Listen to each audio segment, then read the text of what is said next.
right, what you all been waiting for, the table saw setup. So, I bought the SawStop. I liked it. I used it at a couple cabinet shops. Worked pretty good. I mean, cartridges, yeah, but you could save your finger one day. I was considering, I think, a Harvey and possibly a Shop Fox. But this actually wound up to be a decent deal, especially considering the safety feature. So I bought it. It was an upgrade to an old Delta contractor saw. And I really like this compared to it. I got the 3 horsepower model. Puts out enough horsepower for me. Never really bogged down. And along with that, I got the compass. I actually wound up getting it on a good sale. So I think it saved about $400, maybe $300. I'm not sure, don't hold me to that. But the thing works great.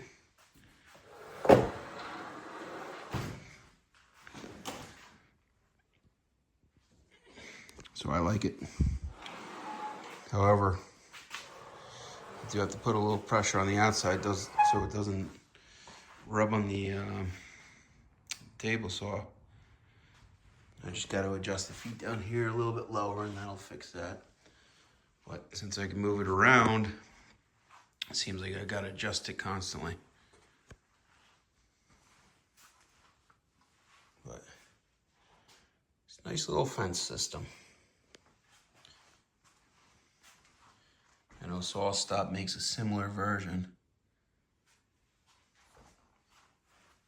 But other than the sail, I like all the red accents to it.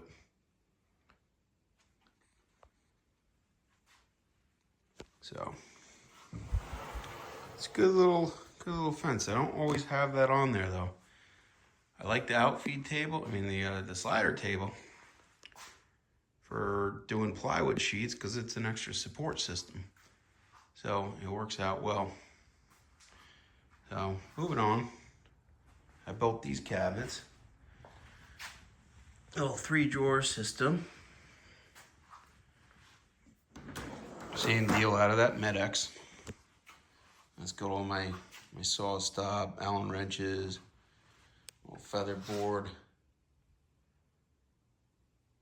SawStop parts and the compass parts. Little joiner, and I think it's a joiner setting jig in there. A couple squares in there, machine squares. There we go. There's the SawStop stuff. A couple. I think that box has router collets in it. Digital guide. Only have to use that once or twice. A couple extra throat plates. And at the bottom, we got the dado box. An extra router. Maybe a couple extra routers in there. A couple saw blades for circular saws. Instruction manuals. Got the wrenches to change the blade, hanging right where I need them. Bunch of old saw blades from the contractor saw and chop saws, all that. And that's the setup from the side. The router table I originally had attached to the old contractor saw, and it worked out well. So I built a new one for this saw.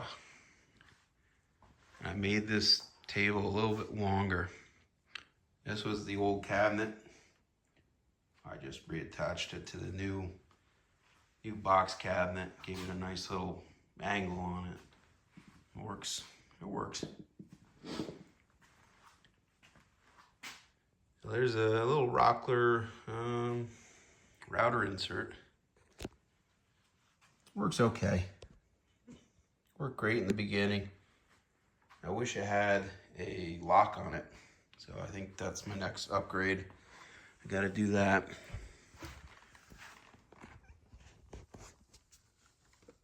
Got a Bosch. A couple holes in there to get some dust out. It doesn't really work that well. Router bits in this drawer.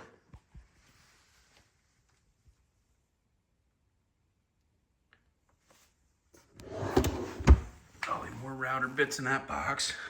An old dado set in there. I think the teeth are busted out. Yeah, more router bits in the bottom box too. Got your quarter inch router bit, and then your half-inch router bits. So, in this drawer is all your collets, your wrenches, little feather boards, and other router accessories. It holds everything I need. Some more cheapo router bits. Some extra stuff in there. And you got saw blade storage there. I usually keep garbage bags in this slot here, but they're somewhere else.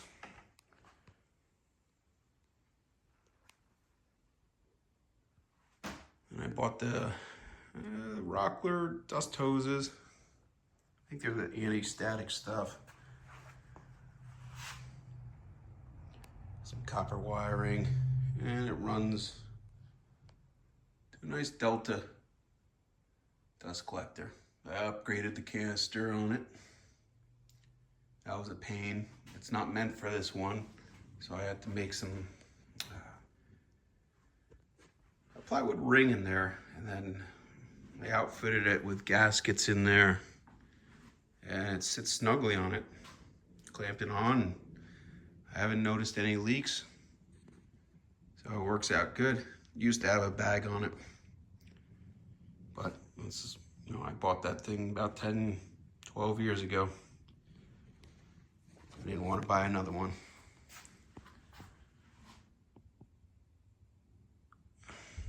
So all the dust collection is really good on this saw, which I'm happy with. The dust you see right now is from sanding crown molding the other day. I had to do it by hand. There's the back of the saw. Dust collection. Used the copper wire to help ground out all the static in there. And then for my outfeed table, I got creative and I used door hinges. It seems to work. And all I did, I didn't want any posts coming down the side.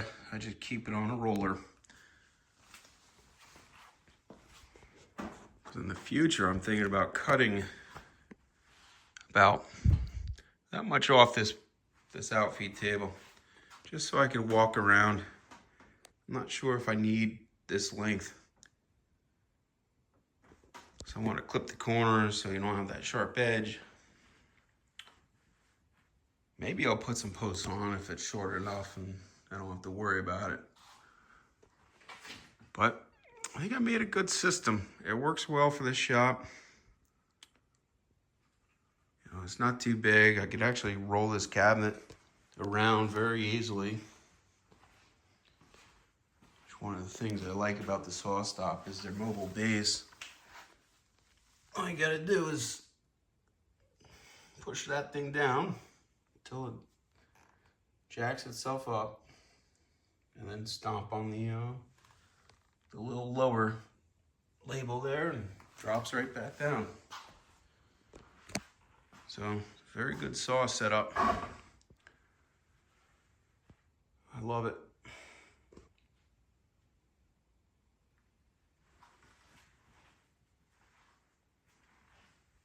Just do a quick walk around.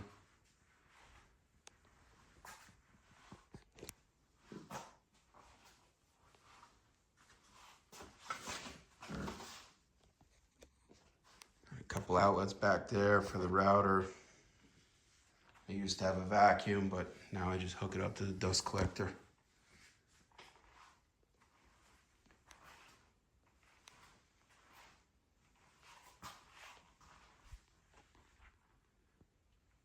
Anyways, hope you enjoyed this. I know the videos aren't so great, but I like to keep them rolling. I'm just using my cell phone as a camera right now.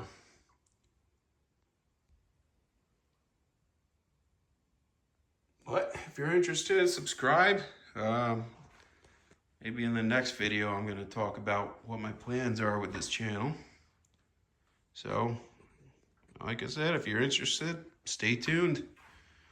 Thank you. Have a good one.